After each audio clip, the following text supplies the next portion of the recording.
Hey folks, this is Rhykker, and Diablo 4 has been out for 2 years as of yesterday.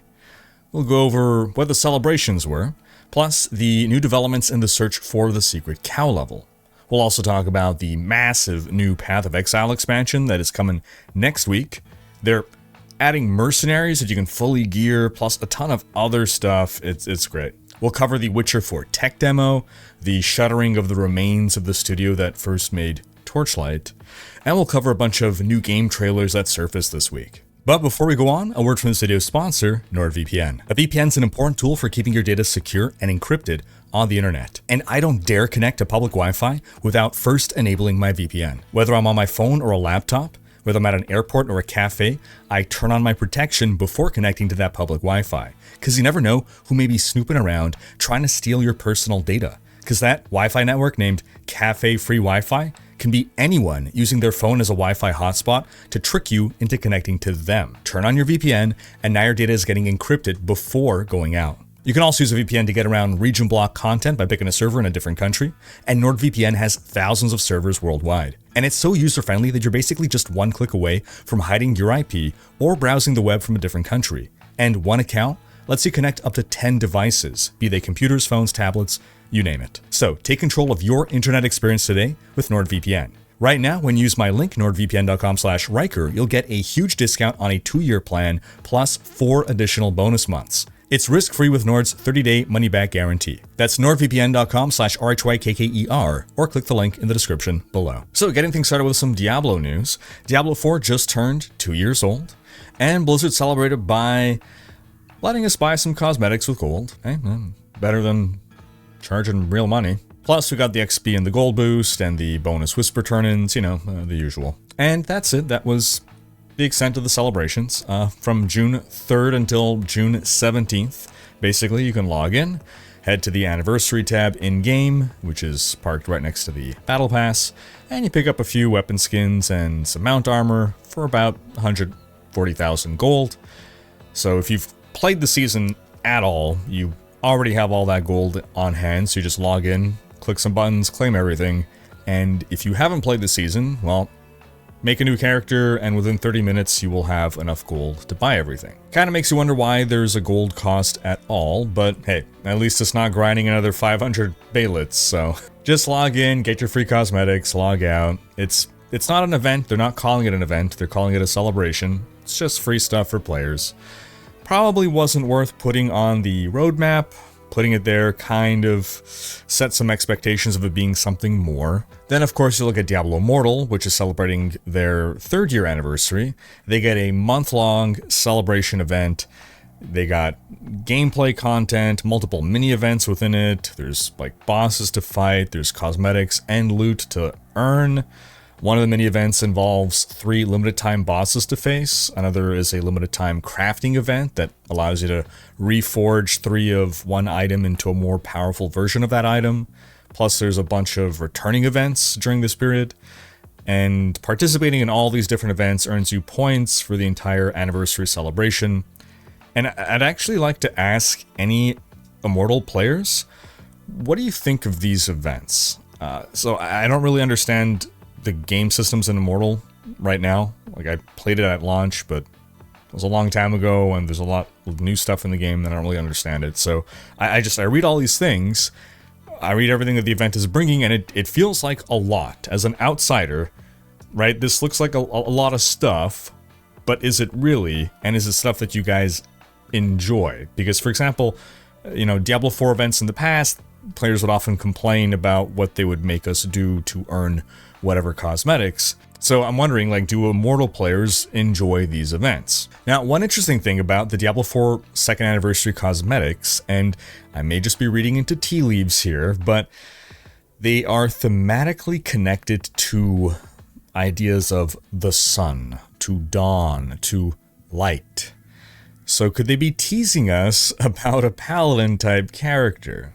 Now, I released a video earlier this year with my predictions for the next Diablo 4 expansion, and it includes a paladin-like class, and I figured we would get the official reveal either at the Xbox Games Showcase, which happens to be happening tomorrow, by the way, or at Gamescom in August. Now, I haven't seen any fanfare from Blizzard about tuning into the Xbox Games show, so probably not tomorrow. Gamescom is seeming like the safer bet at this point. But hey, if you see a surprise video pop up for me tomorrow night, you'll know why. Meanwhile, some developments have been made in the hunt for the secret cow level. Pretty much nothing has happened for almost a year. I think it was like last August that we had our last development. But finally, some folks figured out the next absurdly convoluted set of steps needed to get to the next MacGuffin. In short, you break some containers until a rat spawns, and then you chase that rat until it spontaneously explodes, and then you grab the luckier coin that drops, and you go bring that luckier coin to some gravesite in southern Kurast where you deposit it, and then you get the Ring of the Jinx. And what do you do with the Ring of the Jinx? Who knows? That's the next thing to figure out, I guess. You can join the D4 Not Finding a Cow Level Discord server if you want to help with the hunt. Kudos to those folks for figuring out everything that's been solved so far. At this point, after so many complicated steps, it's abundantly clear that the average player will not have to do this to access the cow level. There's no chance that the devs expect the average player to have to jump through all of these hoops. Presumably this is some kind of a community goal. Once one person has completed the final step of this challenge, then the cow level will be unlocked for everyone and will be able to access it, possibly through some degree of effort, but there's no way that they're going to have us all have to kill 666 cows, emote at a dozen different random statues in the world, kill some specifically named monster with no skills equipped, get a group of 5 players, not just 4, 5 players together to interact with a well. There's no chance. I also anticipate that we'll have to wait for expansion 2 to get the cow level. At first I thought it would be expansion 1, but at this point, given how long it's been taken, I figure they're waiting for expansion 2 as well. Blizzard has not had in the game from launch everything that we need to solve this. They've been adding things over time, and, you know, for instance, there's one step where you needed to access Kurast to reach the latest development, and we only got Kurast with Vessel of Hatred. Now, beyond this, the Season 9 test server ended this week. One piece of feedback was that escalating nightmares didn't really feel like they were escalating. And I failed to take notice myself, but someone was saying that the affixes were actually not carrying over between dungeons like the reveal said they would. I don't know if I just misunderstood, but I thought that affixes from the first dungeon were supposed to carry over to the next, so that by the third dungeon you have like a bunch of affixes that have stacked, and apparently that wasn't happening. So it really just, almost literally, was just 3 back-to-back nightmare dungeons. I didn't feel any escalation, and it turns out there possibly was no escalation. So hopefully they do something to make those escalating nightmares really feel like they are escalating. Another bit of feedback, the new Horadric strong rooms, those were fun to run into, but I realized that you don't get Obdicite inside of them. So if you are farming nightmare dungeons, then you're likely doing it for Obdicite. That's kind of the main draw of the nightmare dungeon right now. So if stopping the nightmare dungeon in order to do the strong room reduces your efficiency at farming Obdicite, then I don't know, I think it just makes sense if you would also get Obdicite in the strong rooms, so that if you're going out of your way to specifically farm for Obdicite and a strong room pops up, you're not going to have to be like, oh, do I want to skip this in order to maintain, you know, an efficient Obdicite per hour farm. As for the new Horadric powers, there's actually some fun speed farming builds that are enabled that really lets any class become really fast. And assuming everything stays as it is, every class will have a fast T4 capable build in Season 9. Now, not related specifically to Season 9, but throughout Season 8 we've seen players complain pretty consistently about boss invulnerability phases with all the changes that have been made to the lair boss system. And I think that the issue stems from the fact that these bosses are meant to be farmable, or at least, I don't know if they were meant to be farmable, but that's kind of what we do with them, right? You stack up a bunch of material for a boss, and then you go do that boss repeatedly in quick succession. And in that context, the invulnerability phases are really annoying. Other games get away with bosses with invulnerability phases, but the context under which you're fighting those bosses is different. You're not doing them over and over and over again, right? If a boss is a one-time fight or it's like a once-a-week kind of thing, it's not that big of a deal. You know, if all of these bosses were just pinnacle bosses, you know, things to conquer and move on or fight occasionally, it wouldn't be so bad. But because they're something to grind, it gets tedious. And I think the fact that they're kind of designed, or at least their purpose in the game seems to be both pinnacle content and grindable content, puts them in this weird place where they're not fully satisfying either criteria. Like, remember capstone dungeons? Those would actually be nice pinnacle content to bring back into the game. They lost their place in D4 for a number of reasons. Part of them was people would just get carried through them. Power creep also made them easier and easier, and therefore wasn't a challenge to conquer. It was just something to get out of the way. And of course, losing the entire old world tier system meant that they didn't really have a place anymore. But I thought it was well-designed content in the context of something to challenge your build against and eventually be able to overcome. So imagine they came back in as kind of like Giga late game challenges, stuff that could be like the pinnacle dungeons in the end game system that I proposed in this video here, in case you haven't seen this. Meanwhile, over in Diablo 3, Season 35 kicked off last night, bringing back the Eternal Conflict theme. This one's all about the kill streaks. Stack enough kills, and the game turns into pure chaos. You got exploding chickens at 15 kills, and as it goes up, it gets crazier and crazier with frost novas, raining corpses, treasure chests, fire rings, meteor storms, or angel reinforcements once you hit 500 kills, and then like Diablo himself spawns at 1,000 kills. Then in some Path of Exile news, the upcoming expansion, Secrets of the Atlas, looks like the most stacked update in years. It actually feels like an expansion that was 1 year in the making. GGG has more than made up for ignoring PoE 1 for so long. The story involves teaming up with Zana's brother to try to find and save her. We're getting new endgame content, 3 new pinnacle bosses, a new challenge league, new crafting mechanics, a completed King's March, a reworked betrayal system, new mercenary NPCs. Yeah, they just added mercenaries. We're getting dozens of new uniques, even some gold economy reworks. The new endgame content revolves around memory threads. In higher tier maps, you're going to find a tear in reality, and then that's going to be transferred to your map device. So from there, you can open up these new maps that will be filled with monsters that are infused with memory petals. You defeat these monsters to absorb powers that you can unleash as a special ability during combat in that map. Different maps will have different special abilities, and harder maps might have multiple special abilities.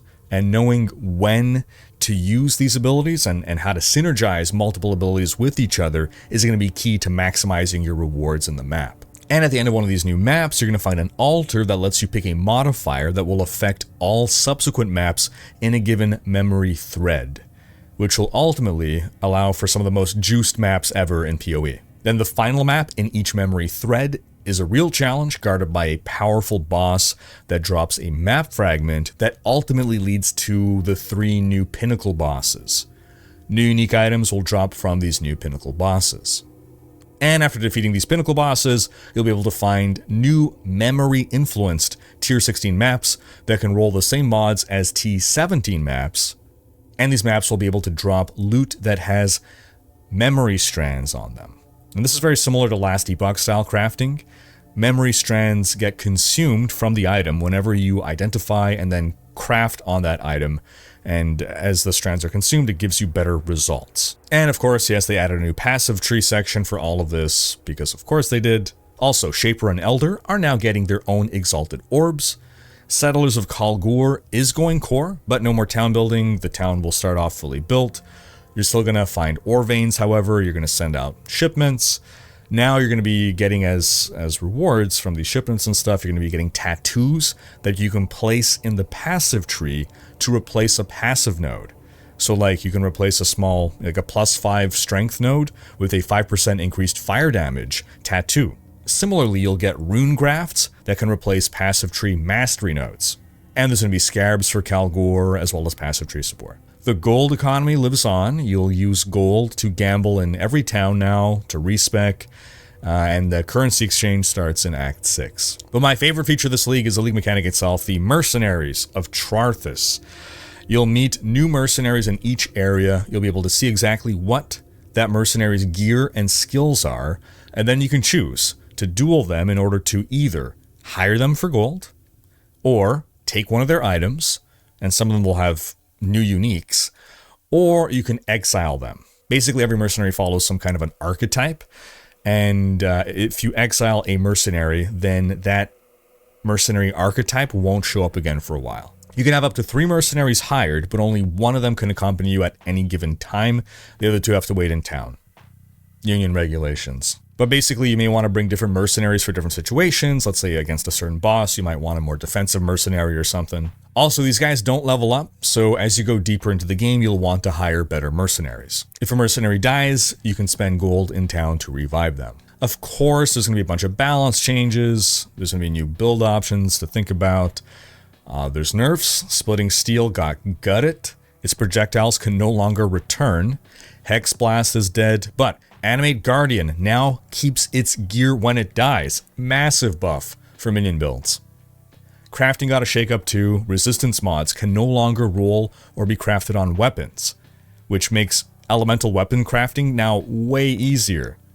Veiled Chaos Orbs are back. There's even a new Orb of Chance plus Scour Benchcraft coming in 3.26, though it might not make it in time for launch. On the quality of life front, Breach Splinters now vacuum into your inventory automatically like in PoE 2. XP loss is gone during pinnacle boss fights like Maven or Shaper. Vendor windows now remember your last search. Currency strongboxes and essence imprisoned monsters will now have a little pop-up showing what currency you can use on them. A little interface lets you just select the currency. You don't have to open up your inventory. Grab it, put it in. This is great for 2 reasons. First, for new players who don't realize that you can even do this, and then apart from that, it's just great quality of life for veterans. As a reminder, folks, the expansion launches on June 13th at 1 p.m. Speaking in an interview with Video Gamer, Jonathan Rogers expressed that as long as there are players who enjoy PoE 1, he wants to keep supporting it. And he seems to believe that PoE 2 will actually bring even more players to PoE 1. The devs also confirmed that they are committing to a 4-month cycle for both PoE 1 and PoE 2. So the next PoE 2 league will be in August, and the next PoE 1 league will be in October. Over in PoE 2, patch 0.2.1 is also stirring up excitement. We've got new chase uniques, including a new quiver that makes every arrow randomly do something insane. Crescendo, Splinter, Reversing, Diamond Covetous, Blunt. It sounds sick. Then there's a unique crossbow with basically infinite ammo in exchange for your life. Costs you life to fire if you're out of ammo, if you're down to 1 arrow. And it also charges up to unleash a cold AoE attack. Oh, and they're also nerfing volatile plants. Thank goodness. Also, endgame maps that applied curses to the area now instead periodically cast the curse on ground-targeted areas in a similar manner to how players cast skills. So, with Secrets of the Atlas launching on June 13th and the hype hitting critical mass, I want to hear from you folks. What are you most excited about? Is it the mercenaries? Is it the new endgame loop? Are you just happy to finally have a new league? Let me know what's got you logging back in. Over in some Witcher news, we got this week a showcase video during the State of Unreal 2025 presentation featuring The Witcher 4. It looked great, all running at a stable 60 FPS on PS5, and they spoke about all the advanced techniques they were using to maintain solid performance and amazing visuals. I've been following graphics technology all my life. I remember when it was always about achieving better and better looking graphics, always trying to go for photorealism. And now we've hit a point where, sure, we could make graphics look better if you want a slideshow rather than a game. And it's really interesting now to see how a big focus has shifted from tech that makes things look good to tech that improves performance. Not to say that the visuals were not impressive. The rendering of the freaking horse musculature was insane. Plus, all the work put into making the world feel real and lived in with realistic NPC to NPC interactions. I loved everything I saw in that demo. And that last part, that's something that CD Projekt has since clarified. It was just a tech demo, not actual gameplay. That does not mean it was fake. That does not mean it was pre-rendered. It just means that this was all built just for this presentation. It's not necessarily something that we'll see in the final game as is. There was still a man controlling the character live with the controller. It was all happening live. He was indeed using the controller for real to move the character around. It was all still being rendered in engine. Tech demo just means that you shouldn't expect to play out this exact scenario in the game. Then separately, in an interview with PC Gamer, CDPR's Adam Badowski praised the realism, sense of humor, and systems-driven world of Kingdom Come Deliverance. He added, quote, "The Kingdom Come kind of simulation, it's great. There's so many options, you can change the world, it's super great, and we would like to keep that. We'd like to follow this trend as well. So these are our next steps for sure, and it's kind of a similar challenge to what we have in The Witcher 3 because of the open world and storytelling here, freedom of choice, but at the same time, we would like to build very fleshy, very well-motivated characters. So it's kind of in contradiction from time to time. That's a great design challenge." Now here's the thing. We all know what happened with Cyberpunk. I think CDPR needs to be careful not to hype us up too much here for The Witcher 4. But I want to hear from you folks. Are you hyped for The Witcher 4? Do you have any concerns about The Witcher 4? Sound off in the comments. Then in some sad news, Zynga is shutting down Ectra Games, the developers of Torchlight Frontiers. Now, I always see some confusion when we talk about the latest Torchlight games, so a quick history lesson here. Torchlight 1 released in 2009. It was developed by Rhykker Games, co-founded by Max and Eric Schaefer, two of the three founders of Diablo developer Blizzard North. In 2010, Perfect World Entertainment bought a majority stake in Rhykker Games. Torchlight 2 released in 2012, and then in 2014, Eric Schaefer left Rhykker to form another company, and in 2016, Max Schaefer left to form another company. Now, Max's company would be Ectra Games, and he would recruit a bunch of former Blizzard and Rhykker devs. In 2017, Rhykker Games released Hob to generally favorable reviews, and Rhykker was shut down by Perfect World just a couple months later. In 2018, Ectra Games announced Torchlight Frontiers. They had managed to negotiate a publishing agreement with Perfect World. The game would eventually release in 2020 under the name Torchlight 3 to mixed to average reviews. In 2021, Zynga acquired Ectra Games, but Perfect World still owned the Torchlight IP, so continued development of Torchlight Frontiers was turned over to Perfect World after one last update by Ectra. Zynga wanted Ectra to work on a cross-platform RPG. Then in 2022, Take-Two Interactive bought Zynga, and now Zynga is shutting down Ectra before even allowing them to release anything. So there is now nothing left of Rhykker and the original Torchlight team anymore. Now, sometime after Zynga acquired Ectra Games, Perfect World licensed the Torchlight IP to XD Games, who then made Torchlight Infinite. So Torchlight Infinite by XD is a completely separate team. No one there worked on any of the previous Torchlight games. All right, folks, we're going to end by going over a bunch of trailers that released this week. We got the announced trailer for Marvel Tokon Fighting Souls, a 4v4 tag team fighter launching in 2026 on PS5 and PC. This game is a collab between Marvel, PlayStation, and Arc System Works, the devs behind Dragon Ball FighterZ. And its existence kind of means that you can forget about Marvel vs. Capcom 4, as this is basically Marvel vs. Marvel. The characters they've shown so far included Captain America, Iron Man, Spider-Man, Doctor Doom, Ms. Marvel, Star-Lord, Storm, and Ghost Rider. But if this is going to be a 4v4, then surely the final roster is going to be much more expansive. Otherwise, matches are going to get real samey real fast. The Marvel universe is vast, so there's no shortage of characters to draw upon. And this one is leaning into a very Japanese aesthetic, complete with a Gundam Iron Man, which is just awesome. Then we got the announced trailer for the remaster of Final Fantasy Tactics. This launches on September 30th and comes with both a classic and enhanced edition. The enhanced version adds fully voiced dialogue, an optimized and updated UI, graphical improvements, and quality of life features. The classic version stays true to the 1997 visuals and gameplay, but with some added quality of life features like autosave. Now, fans have been eagerly awaiting confirmation of this for years, ever since an Nvidia leak suggested this remaster was happening. It's also going to be releasing on all platforms on September 30th, so no delayed release for PC or Xbox. Then we got out of nowhere the announcement trailer for Neo 3, in which we'll experience the rise of a shogun. It's coming in 2026, and combat will offer two distinct styles, samurai and ninja. Neo 2 really improved upon an already solid first game, so expectations are high for this one. It is being described as being set in an open field, which some are interpreting to mean open world, which is causing some concerns. Allegedly, there will be opportunity for discovery and exploration. Now, other games that have moved to being open world, sometimes it works, sometimes it doesn't. We got the announcement trailer for 007 First Light, a new James Bond game coming in 2026. That seems to be an origin story following a young James Bond as a recruit in MI6's training program. IO Interactive is developing this one, and it shows.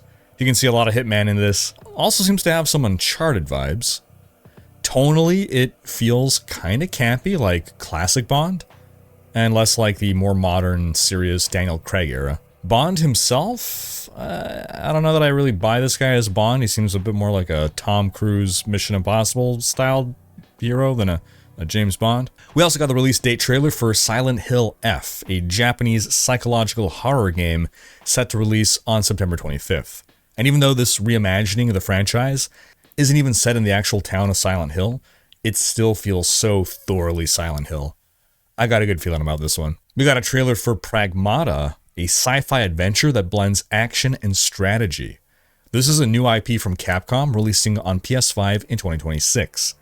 Combat looks solid, and I'm getting some BioShock vibes from this one. And we got the first trailer for Resident Evil 9 called Resident Evil Requiem. It's coming February 27th, 2026, and seems like we'll be playing as the daughter of Alyssa Ashcroft from Resident Evil Outbreak. And that's going to wrap up this week's video, folks, but do be sure to check out last week's video in which we discussed some Diablo 4 Season 9 feedback. Thanks for watching. Special thanks to my Patreon supporters for making these videos possible. If you enjoyed this video, give it a thumbs up, and subscribe to join Rhykker's Raiders for more gaming content.